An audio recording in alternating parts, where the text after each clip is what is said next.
The name translates as Land of the Free, and it's given birth to one of the world's most distinctive and devastating martial arts. The place is Thailand. The fighting style, Muay Thai. Now, we're going to explore the ancient temples, mysterious jungle camps, and ruckus fighting pits of this exotic land in a quest to uncover the secrets of Muay Thai. Secrets one of us will have to use in a fight against a real Muay Thai master.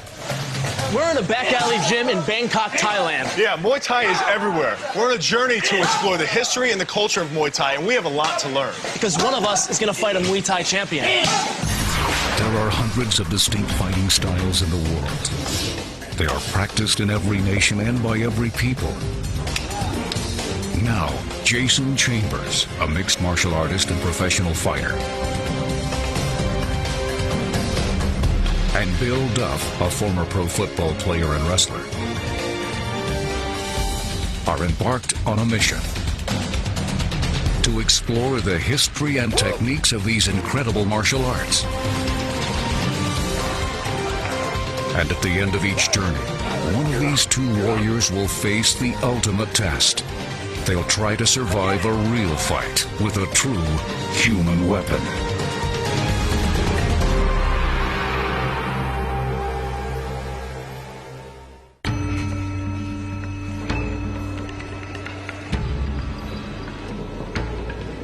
Any journey to explore the world's martial arts should begin here. The place is Bangkok, Thailand. The capital city of what used to be known as the Kingdom of Siam, Bangkok is literally the hottest city in the world. Famous for its Buddhist temples and its sex trade, it's home to tens of thousands of some very tough fighters, all trained in the Thai fighting art, Muay Thai. Known as the science of 8 limbs, Muay Thai uses almost the entire body as a weapon. Trained to use their fists, like Western boxers, Muay Thai fighters also rely on bone-crushing kicks and 2 strikes almost unique to Muay Thai, the knee and the elbow. This combination of attacks makes Muay Thai a uniquely dangerous martial art. Though the history of Muay Thai is said to date back more than 2,000 years, the first record of this unique Thai fighting style comes from a 700-year-old scroll called the Chiang Mai Annals. According to the annals, in 1411, 2 Thai princes fought each other in a Muay Thai match for the throne of Siam. In the centuries that followed, the Thais used this very aggressive hand-to-hand combat style in their ongoing battles against the traditional enemies, the Burmese. That same fighting style, Muay Thai, is still a vital part of Thai culture.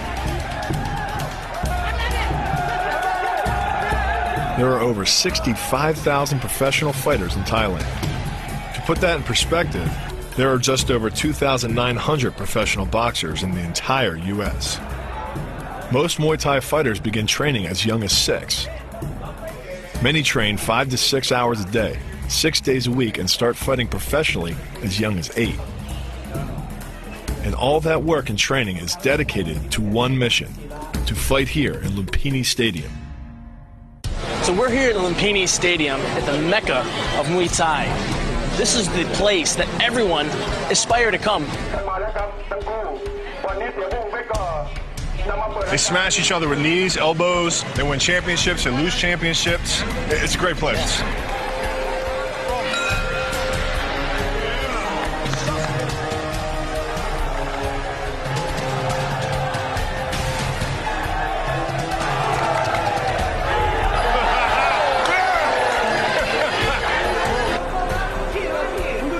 This is like human cockfighting.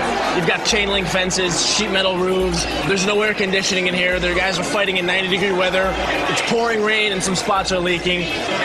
Overall, this is a very, very, very intense situation.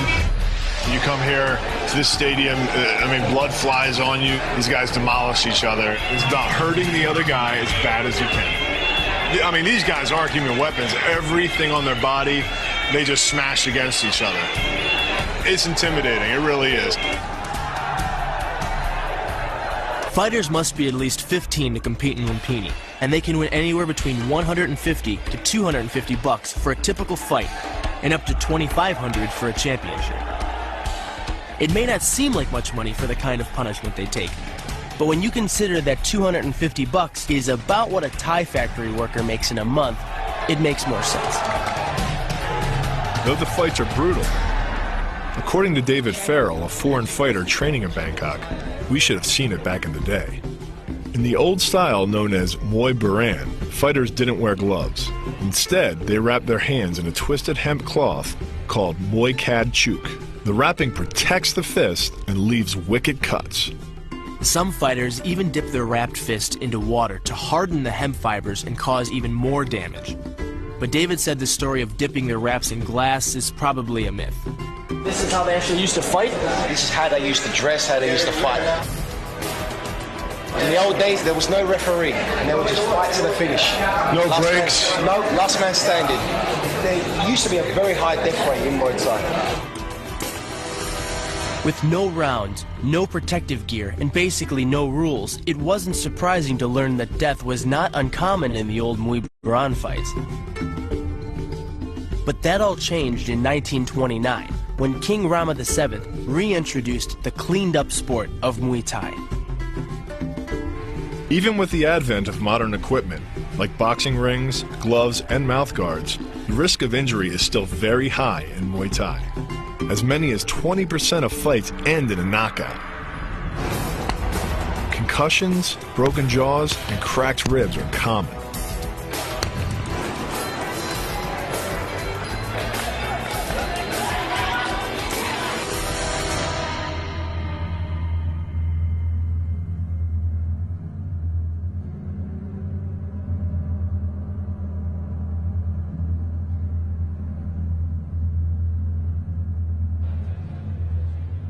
I've never seen somebody get knocked out with an elbow before.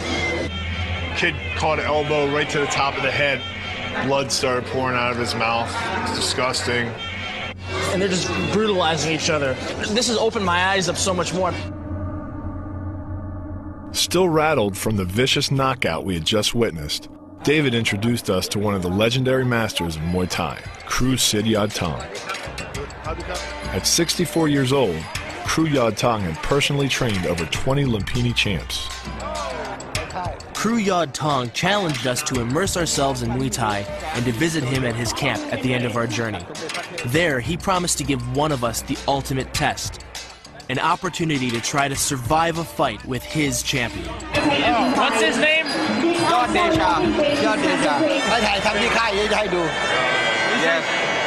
When you guys come to his camp, he will show you. The champion we would face was called Yadacha. A former Lumpini champ, Yadacha has over 150 fights under his belt. As an international champion, his record is 70 wins, 12 losses, and 2 ties. The guy is a serious human weapon. Even though we're both experienced fighters in our own disciplines, going head-to-head with this guy is going to be hardcore. If I have to end up fighting this guy, ego side of you wants to say that, you know, you're 30 pounds bigger than the guy, you've trained, but the dude's a champ. This guy's like crushed dudes who have trained to break his skull. So Young Tong's fighter's an animal. I don't care what he does. If he comes close to me, I'm gripping him up and I'm going to slam him on the mat.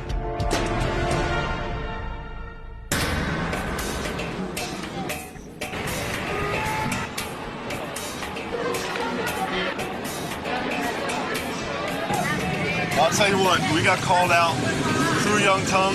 He's got someone for us to fight. He's got the equivalent of us fighting Mike frickin' Tyson. Yeah. He's not just someone. This dude crushes skulls, hits people with elbows, throws knees. Jason, we are not ready for this guy. Yeah. We have to train. We have to start now. We have to get through Thailand, find out what Muay Thai is all about. We began at Fairtex Gym, where we met up again with David. Established in 1975, Fairtex has produced over 30 world champions and is famous for turning out some of the hardest kickers in the sport. If we were going to have a chance in the ring, we'd need to master a powerful kick and fast. The kick is a fundamental strike in Muay Thai. Like the jab in Western boxing, the kick is the long-range weapon of the sport and can be used in offense to take an opponent down or in defense to keep him at a distance. Unlike in other styles, Muay Thai fighters live and die by their ability to deliver punishing kicks to the opponent's legs. A whole lot of butt kickery going on. Ready to go some action?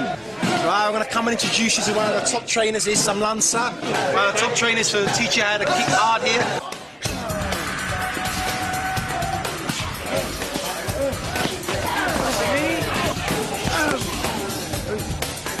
This is a totally new kind of strike for me. Not bad. Not bad, eh? Coming from football and wrestling, where it's a lot of upper body, a kick requires totally different muscles and a lot of technique. This hand here, still. Your hand's coming over. You've got to protect yourself here. It's a lot to learn. Something else comes up. This hand's here, this hand's here. Even though you're attacking, you're still thinking of your defense. They're so much more technical than the States. I came over here thinking, you know, I've boxed for years, that my stuff was tight. And it's totally different. Everything from an inch on your foot to how you turn your hips. Now you're getting it. He likes what you're doing there. This is what we would call back home the power angle kick. Reason being because it generates a lot of power when you're coming in from an angle. The kick's power comes from the torque generated by the rotation of the hips. It's the same principle that cracks a whip. Turning the hips just a few degrees forces the foot to travel a much greater distance and creates a lot of speed as it does. The longer the leg and quicker the rotation, the faster the kick. And unlike karate, Muay Thai fighters are also taught to strike with the hard bone of the shin. A Muay Thai kick can generate roughly the same force as a baseball bat, enough to crack a rib or a leg. If you're doing that full force, dropping it down, bam! 5 or 10 of those, and the guy's not going to be able to walk. He's going to be thinking about his leg. We've been told kicks don't count unless you damage the other person. Damage the other person. That's not something most people want to sign up for.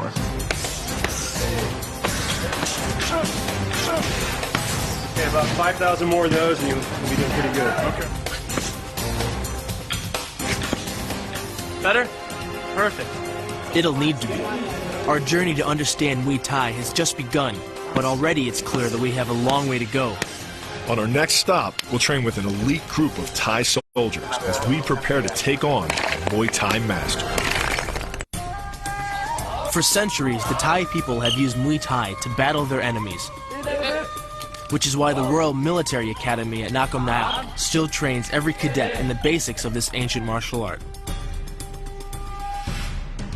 But we've come to the academy for something special. Since 1960, Nakhon Nayok is the only military school in Thailand that teaches a unique version of Muay Thai called Ladrit. Created by Colonel Wisith Ladrit, Ladrit is taught only to a select group of soldiers and focuses on powerful, accurate strikes, deadly moves that can end a fight in a single blow. Yes, I'm Colonel Supachok. We came all this way to learn about fighting art of Muay Thai. Oh, Muay Thai. Yeah. We want to know Ladrit. Well, can we see some of this? Can you show us a few moves? Okay. Yeah.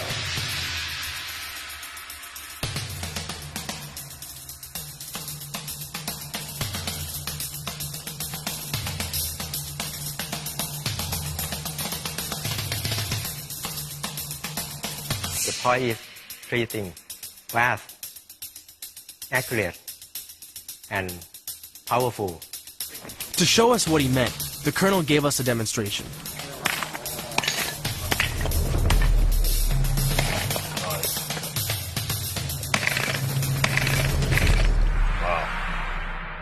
Time for my test. Hit hard? Yeah. Focus through the break. See it break in your head.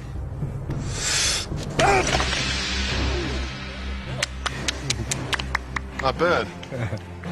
I think I shattered that one. Crushing concrete, like knocking out an opponent, is all about area of impact. A typical brick can support about 675 pounds of static load. The human hand can generate just about that much force, but by concentrating it in a small area, the edge of the palm, it's enough to turn that brick into rubble. That same focus and accuracy are at the core of Ladrit, and are the same principles that underlie the most devastating strike in Muay Thai: the elbow. Colonel Supacho took us to the military gym for additional training. The elbow is good for when we closer. It's too far to punch, so you'd use elbows. Yeah. Can you show us how to use some of those elbows? Wonderful. Remember, I'm not a brick. Try to punch him. Okay. And and then You'll see it coming. Right, that was like close. that. How was that? Just the form, too. That wasn't the point. That was pretty wicked. As Bill's brick can testify, human bones can resist 40 times more stress than concrete. And unlike most strikes that land with some combination of flesh and bone, the elbow is almost pure bone. Basically, it works like a point of a knife. All the force is magnified by being concentrated in a small, hard area. Even if the elbow doesn't deliver a knockout, it will almost always leave a nasty cut and often end a fight. Okay, that's good. You're up, Jason. Okay, that's that. It's okay? Mm-hmm. Okay. Whose elbow was better? Him or me? I think him. I'm the elbow champion. With the long-range power angle kick and the fight-stopping elbow strike, we've made a good start at building our Muay Thai arsenal. But there's still a lot to learn. To truly understand Muay Thai, it's time to go deep into Thai history, to explore how Muay Thai was used on the battlefields of ancient Siam. Now, we were headed back to Bangkok to catch a boat. In this case, the boat's a Thai long-tailed canoe. Powered by a 440 Big Block V8, the long, narrow vessels are uniquely designed to operate in the hundreds of kilometers of canals in the busy Chao Phraya River that gave Bangkok the nickname the Venice of the East. With no housing for the big engines, these suckers are fast and loud. We're following the Chao Phraya River, the River of Kings, 50 miles from the modern capital of Bangkok to the ancient capital of Siam, Ayutthaya. Established in 1350, the city was once the center of an empire that included much of what is today Laos, Cambodia, and Myanmar. At its height in the 1700s, the city had more than 1 million inhabitants, twice as many as London at that time.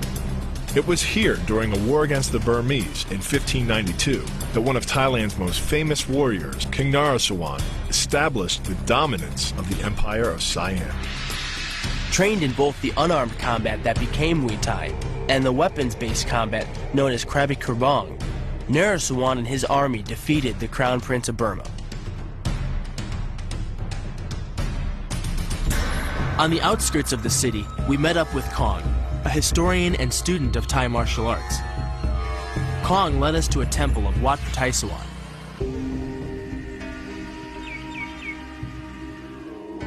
But this is no ordinary Buddhist temple. It also served as a military school for Thai warriors, princes, and kings for hundreds of years. Wat Thai Sawan is a very old temple. It was first built by King Utong, the first king of Ayutthaya, in 1350. Wow. It was in this temple and others like it that the fighting art that came to be known as Muay Thai was formalized.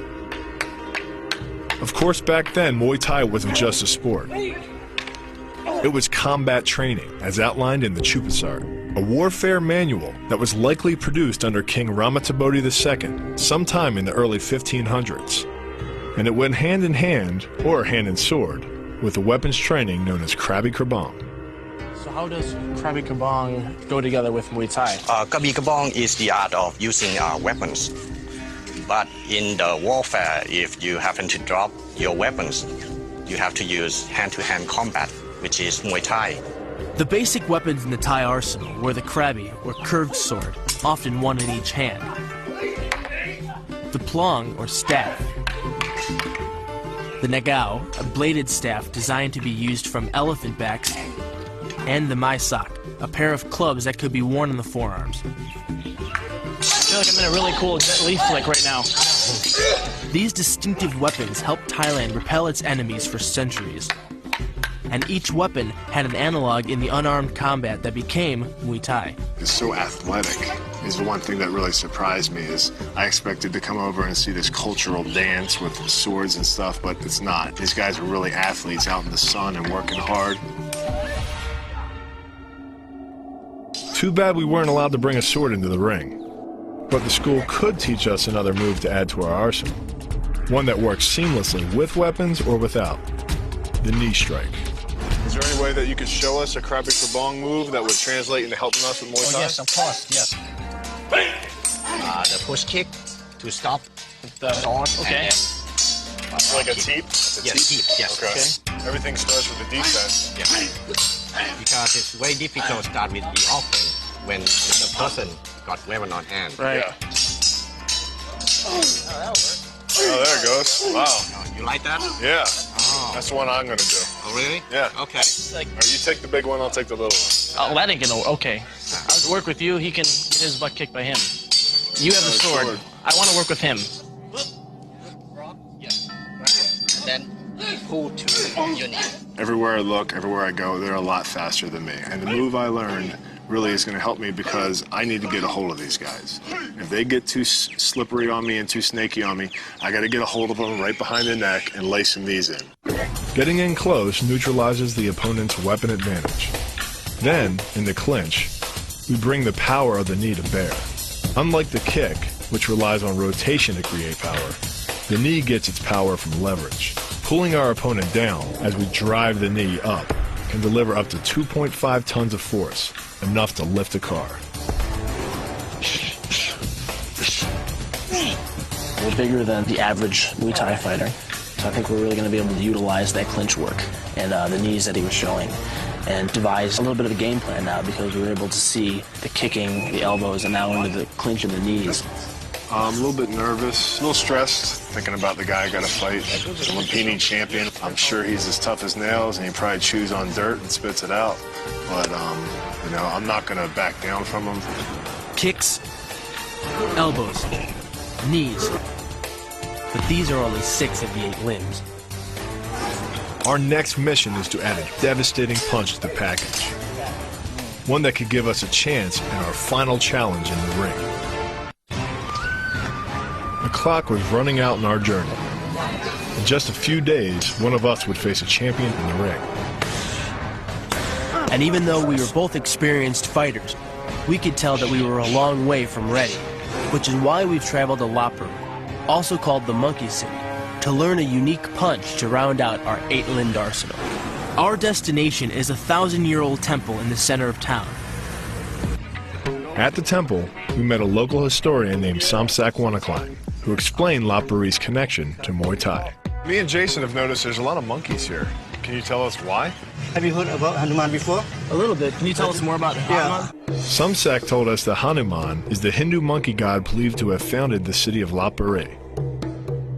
Hanuman also served as the inspiration for a local style of Muay Thai called Muay Thai Lapuru. Is that related to the monkeys here? Yeah, it means boxers in Lapuru can fight as fast as the monkeys. Their movements are very dangerous, the same as Hanuman. Can we learn some of those movements? Yeah. That would really help because we have a fight coming up and these monkeys seem to know what they're doing. Samsak introduced Bill and I to a local Muay Thai master, Kru Pradit Lekfong, who practices a derivative of the Hanuman style. This is the Hanuman style? Yeah, this Hanuman style, the uppercut. The only movements are related to Hanuman. Yeah. Okay. Yeah. The move is called Hanuman Tawai Wan, or Hanuman Presents the Ring. Based on a 2,000-year-old Hindu epic called the Ramayana, the move recreates Hanuman's giving of a magical ring to a goddess. It also looks like a good way to knock the crap out of somebody.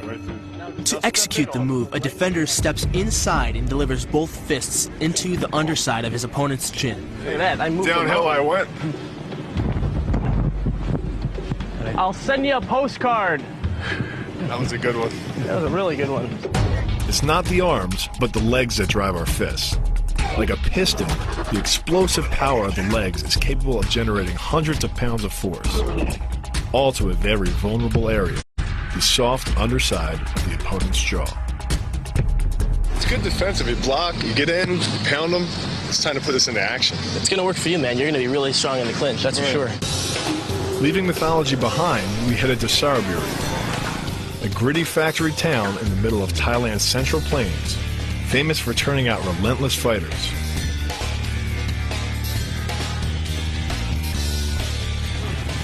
Our mission was to meet Master Kru Tong, one of only 11 promoters allowed to send fighters to Lumpini Stadium, and practice our new move in his training ring.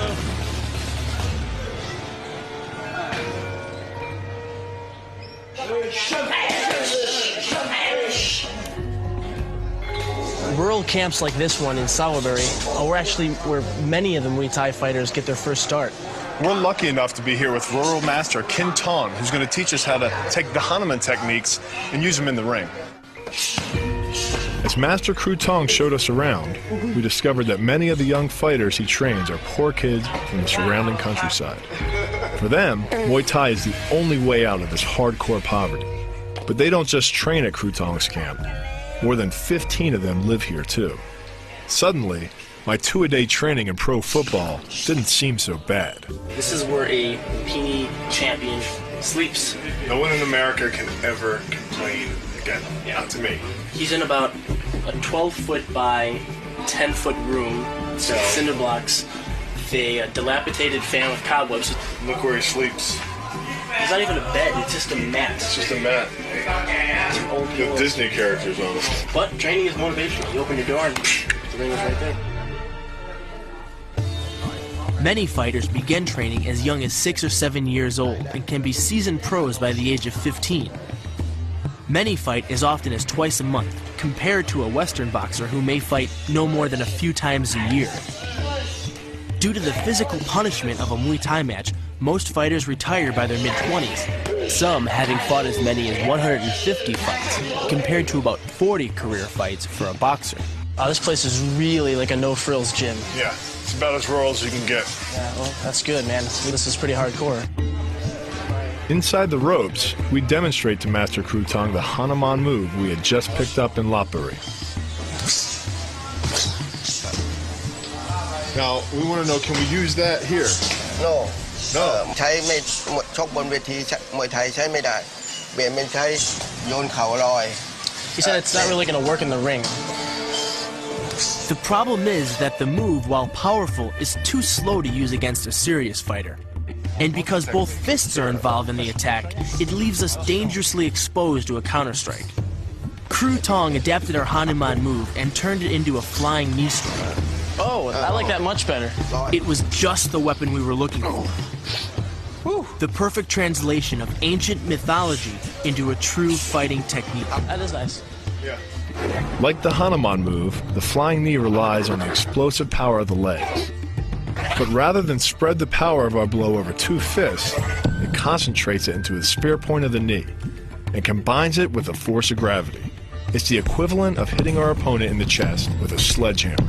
This looks like something that you can be able to use a lot more effectively because you can put more body weight behind it, and my knee's a little jacked, so...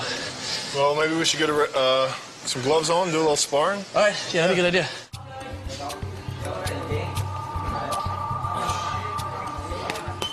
They're tough kids. They really want to fight. That's the thing I noticed right away. He got in the ring, he's half my size, and he smiled at me. This is a new kind of fighting for me.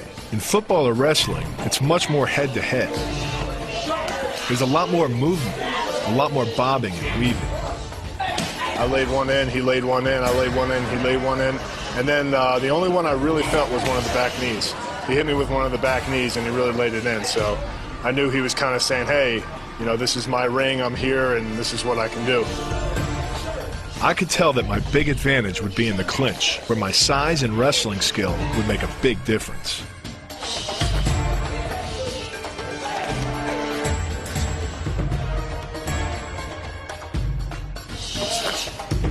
Not one of these guys is going to back down. I don't care if they're 12 or 20. They're going to step in and they're going to want to try to take on the big white guy from Jersey. So I'm going to give them everything I got.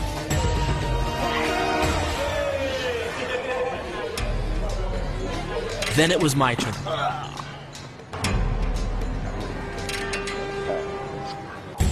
Even in sparring, it's clear this is a different kind of fighting than I'm used to. It's a lot more strategic. Getting inside is going to be key in the big fight. Kept my hands up the whole time. He didn't land one clean shot on my face. A couple knees inside. But all the kicks I was able to kind of catch and get back at him.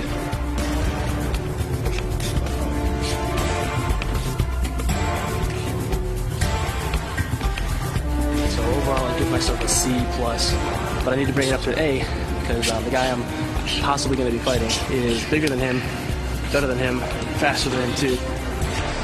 And he's not going to be just tapping me. He's going to be trying to make those knees that connected with this part of my chest connect with the other part of my back.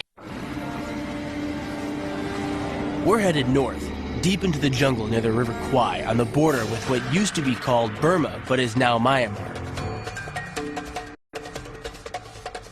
This region is second only to Afghanistan when it comes to heroin trade, and gun battles still break out between smugglers and Thai security forces. But we were on our way to the camp of Kru Prang, master of a secretive form of Muay Thai called Chaya. I feel like we're infiltrating a ninja camp.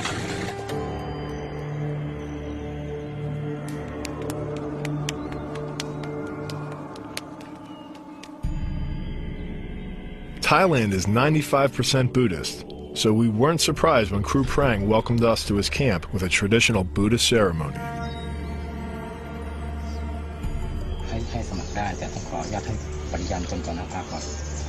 He accepts you as his student. Master Priang is a little pit bull. You can tell right away. I mean, he's very reverent and he is very calm, but you can tell behind those eyes he's a fighter.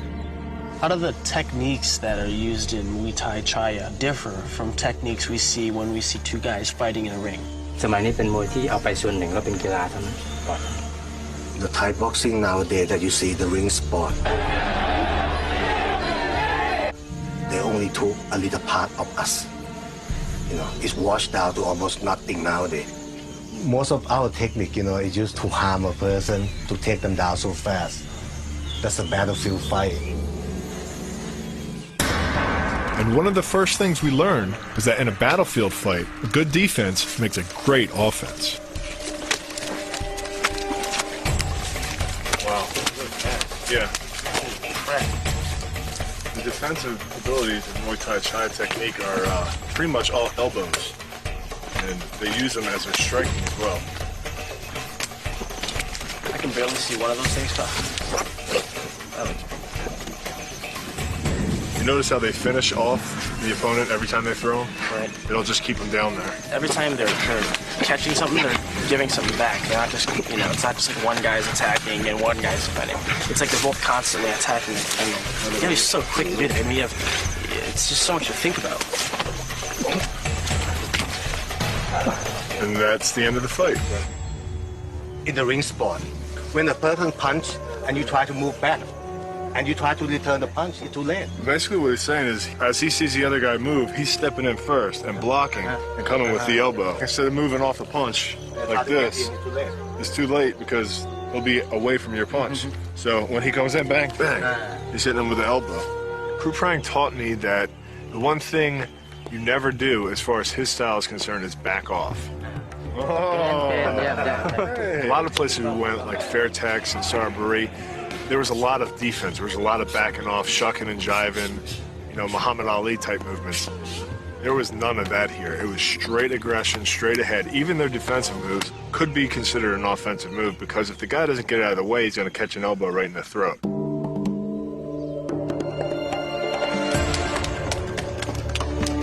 But normally, each strike we would block with elbow.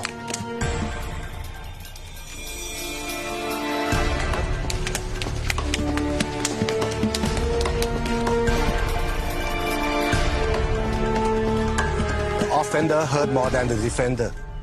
That was really intense. I can't believe how fast those guys move. Yeah, they're a lot faster than me and a lot faster than you, unfortunately for us. When we step into the ring against a champion, I think we can take this, put it together with everything we've learned. You're feeling a lot more confident than I am.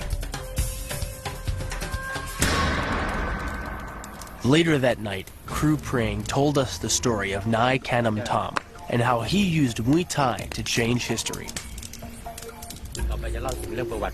I will tell you about a small part of Thai history. 200 small years ago, a farmer from Singbuli get captured by the Burmese soldier. They took him to Burma and made a slave out of him. In history say he performed ancient Thai boxing and can knock off 10 Burmese boxers in front of the Burmese king. He used his Mae Mai Muay Thai to knock them off.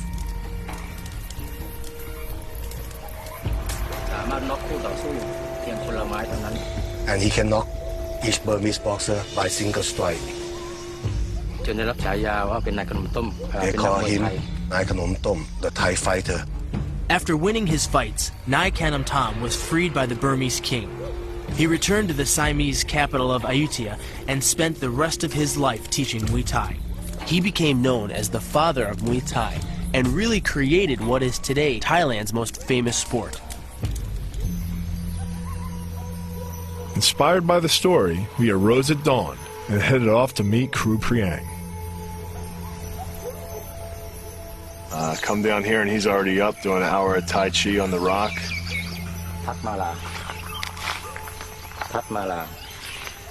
Working with Kru Priang and learning the Chaya techniques is such a beautiful environment, yet it's so violent and he is so strong.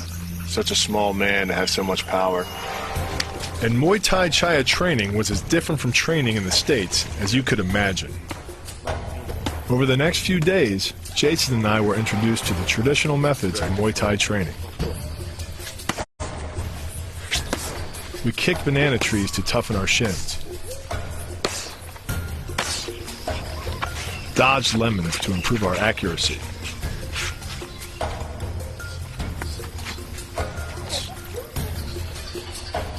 chopped leech-infested waters to avoid blinking, and practiced meditation to clear our minds.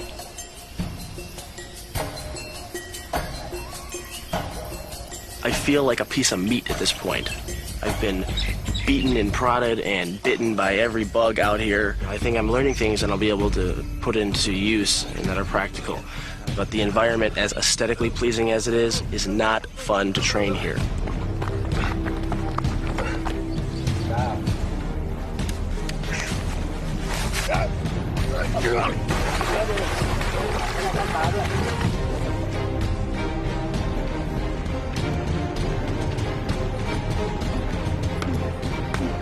I feel like we've been kind of shopping at grocery stores.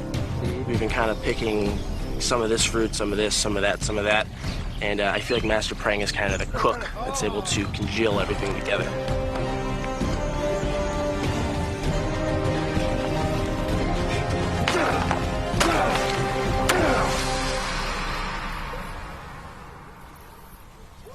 I think I'm ready.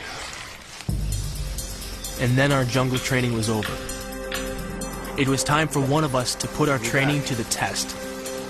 To risk sprains, broken bones, a concussion, maybe even worse. Time for one of us to be chosen to step into the ring with a real human weapon, a Muay Thai champ. Bill and I were as ready as we could ever be. It was time to take Sidyard Tong up on his challenge to fight his champion. So we traveled to his camp in Pattaya on the Gulf of Thailand. By the time we got there, Kru Yod Tong had already made his decision. We couldn't understand what he was saying, but we could guess. Because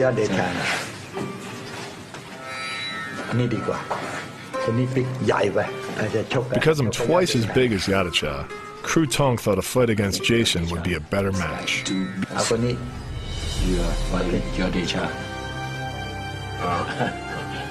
Disappointed. I came all the way to Thailand to fight, so he's got a bear in his corner, I'll come running. Whatever you need, brother. Yadacha was training right next door. Like most fighters, he had taken his trainer's surname Yad as his own. It's a way to show honor and loyalty to his camp. But he's brought honor in lots of other ways, too. Yadacha became the 2002 Lumpini champion and has since traveled to many countries, devastating his opponents. I'm a little nervous. We're definitely not on our home turf, and even though I've fought professionally before, I really don't know what to expect. The whole environment is completely different from an MMA fight in the States. Ready, big man? And despite my hard training, as hard as he hits you, you hit him harder. I'm definitely no Muay Thai master. Just try to remember the defensive stuff we learned, man. Not like my opponent. Gotta be honest, I was feeling okay till I saw the ambulance here. Remember, it doesn't kill you, just ups your insurance premiums. Side angle, baby, side angle. Nice. Hit it. Nice. Peony champs, nothing, baby. Nothing, nothing, nothing. The fight would take place in a competition ring at the camp. A place for regional bouts, but also hosts world champs like Rob Kamen and Musashi. This is my insane butt going in to fight some bad-ass Thai guy. Kru Yad Tong provided us with a fighter's robe and a traditional mongkong, a headband that's been blessed by Buddhist monks and is supposed to protect its wearer from harm. We'll see if it works. Get in there and screw his ass up, bro. The fight began with a ritual called a ramui. The movements represent a fighter honoring his camp or trainer. Fighters also bow to the four corners of the ring to honor the four noble truths of Buddha: compassion, temperance, prudence, and justice.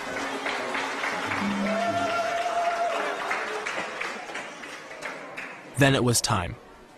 Bust him in the chops, man. Every chance you get, he starts throwing hard, you throw harder.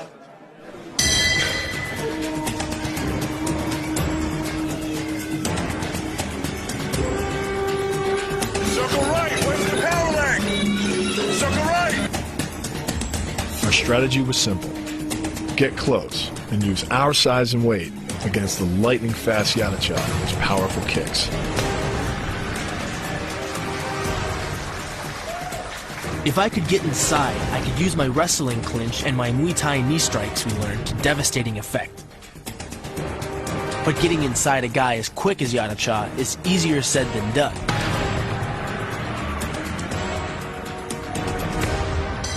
He's good, man. He's hard to get inside. I'm putting a real hard time finding range on him. I'm covering up most of his shots. He's not connecting, but he's not hitting with much. Clinch him up and use some wrestle. Show him a little wrestle. His missed knee strike was my chance to get inside. But with his speed, I couldn't hold him in the clinch. Take him down!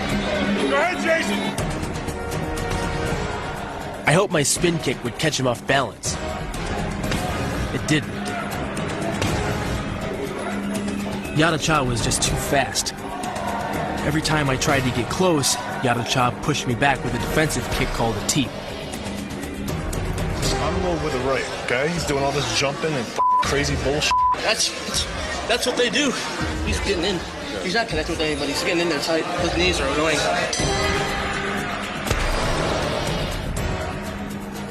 There you go. Nice. Finally, I got in, and the takedown almost worked. But he recovered and was back in the fight. And then he showed me that he knew how to use all 8 limbs.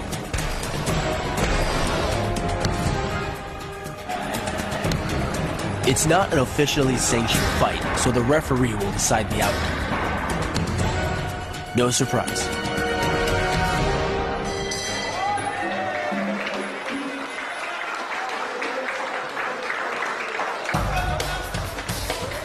This was a lot of fun. He's really skilled and fast. His shots are really precise. He kicked my butt pretty good. I don't think I'll be fighting him again. So it was fun. I got a couple of bangs and a couple of bruises, but man, that makes you feel alive. When you get hit in the face, have a few nice welts tonight. I love it. What a fight. That guy was amazing. We've seen a lot on our journey through the history and culture of Muay Thai. From the fighting arenas of Bangkok, to ancient temples, to gritty rural gyms. From the special forces to Master Prang's ancient style, we've experienced every aspect of Muay Thai, the science of 8 limbs. Our journey has opened our eyes to how Muay Thai is woven into the history and culture of this amazing country, and how that same history is still alive in Muay Thai. But it's not just the history. The training we've received here is going to stay with us, a critical addition to our arsenal as we continue our quest to become the human weapon.